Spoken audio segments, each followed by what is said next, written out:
Hi, Tony here again from Bathroom Spare Parts. Today we're going to be looking at changing the cables in the 8L11.34.00 Villeroy Boch flush valve. This is for the slim system. Cable change is absolutely identical for this valve, which is the 8L073400, and this is for a regular system. You can tell that with this lip.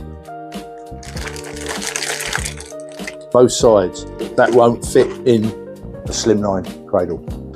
You might think this is probably a very obvious video, but we still like to show it just in case for people. This is just, obviously this is how it comes out of the packet. You need to attach these cabling, and obviously there's a clip there.